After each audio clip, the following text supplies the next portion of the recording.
balita sa inyo ngayon, salita ng Panginoon, iral habang panahon.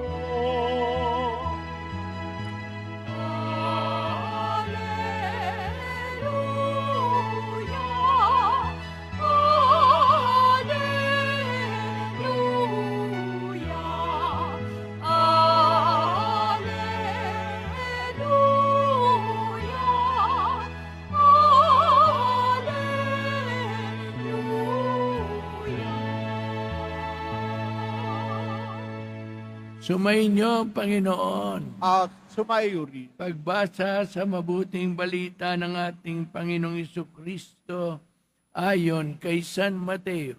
Papuri sa iyo, Panginoon.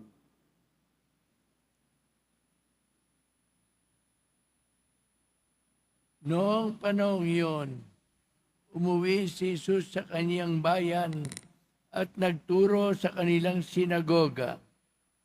Nagtaka ang mga nakarinig sa kanya. Sabi nila, saan kumuha ng karunungan ng taong ito? Paano siya nakagagawa ng kababalaghan? Hindi ba ito ang anak ng karpintero? Hindi ba si Maria ang kanyang ina at sina Santiago, Jose, Simon at Juda ang kanyang mga kapatid na lalaki?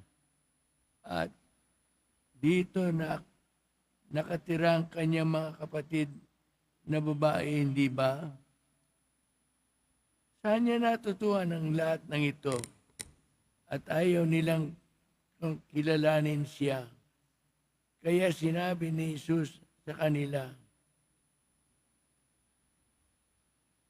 ang propeta'y iginagalang kahit saan, liban sa kanyang sariling bayan at sa kanyang sariling sambayanan. At dahil di nila pananampalataya, hindi siya gumawa roon ng maraming kababalaghan. Ang mabuting balita ng Panginoon. Pinupuri ka namin, Panginoong Heso Kristo. Maupo po tayo.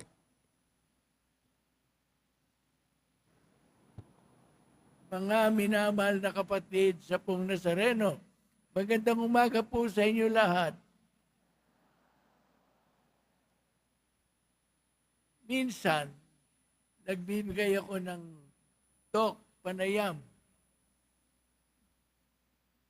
At naisipan ko na sa pagtuturo ko ay gumawa ko ng gimmick, wika nga, isang pamamaraan para matutuhan ang gusto kong ipaabot. Ito ang aking ginawa. Lumapit ako doon sa isang babae na nakikinig. At dumukot ako sa aking bulsa ng 100 piso. Sabi ko sa kanya, Sister, iyo na ito. Tinitigan ako na ganon. Gumiti. Tapos, umiling. Sabi ko, tanggapin mo. Iyo na ito. Hindi ako nagbibiro. Ngiti pa rin siya. At tapos ay tumingin sa ibaba. Umayaw pa rin. Ang ginawa ko, lumapit ako doon sa katabi niya. Inalok ko. Sister, sabi ko, iyo na. Yung babaeng ikalawa na inalok ko, inabot yung 100 pisong iniaalay ko. Pagkatapos noon, sabi sa akin, salamat po. Ibinulsan niya. Akong nangiti. At sabi ko, sabi ko sa mga tao, nakita ba ninyo? Yung unang inalok ko, Hindi lang minsang inalok ko. Inulit ko pa. Inayawan ang aking ibinibigay na 100 piso. Yung ikalawang inalok ko, minsan ko lang inalok, tuwang-tuwa pa na kinuha yung pera, nagpasalamat sa akin. Kanya, nagkaroon siya ng 100 piso. Yung isa, hindi. Ano ang pagkakaiba? Pareho ko silang inalok. Pareho ang halagang ibinibigay ko sa kanila. Ngunit yung unang inalok ko, tumanggi. Pinilit ko na. Umayaw pa.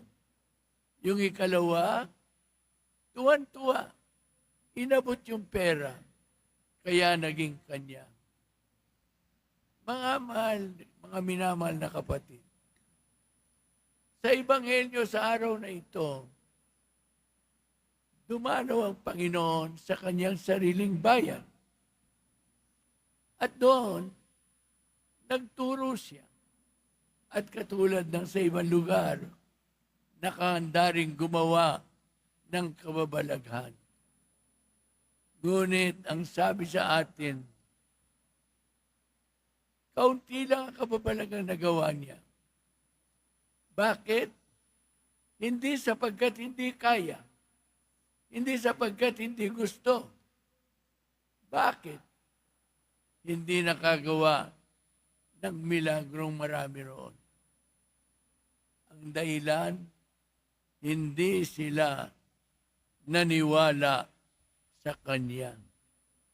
Hindi nila siya tinanggap. At dahil dito, hindi sila nakaranas ng maraming himala. Tayo po, naririto, lumalapit sa Poong Nazareno. Maging sabik tayo. Tumulad tayo doon sa lalaki sa tabi ng daan, sa Jericho, na sumigaw, Jesus, anak ni David, maawa ka sa akin. Pinipigilan na ng mga tao. Sumigaw pa rin. At sabi ni Jesus, palapitin ninyo siya sa akin. At paglapit, tinanong, anong gusto mo? Na ako po ay makakita. Sabi ni Kristo, ayon sa pananampalataya mo, mangyari sa iyo. Ganyan din po sana tayo.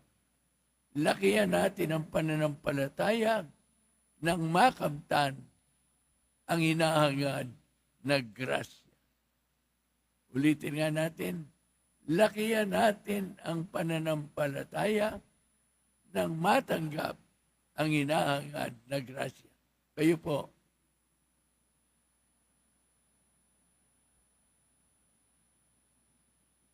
Nako, hindi maulit. Ulitin nyo. Lakihan natin ang ating pananampalataya nang matanggap ang hinahangad na grasya. Tayo po. Lakihan. Nang matanggap ang hinahangad na grasya. Amen.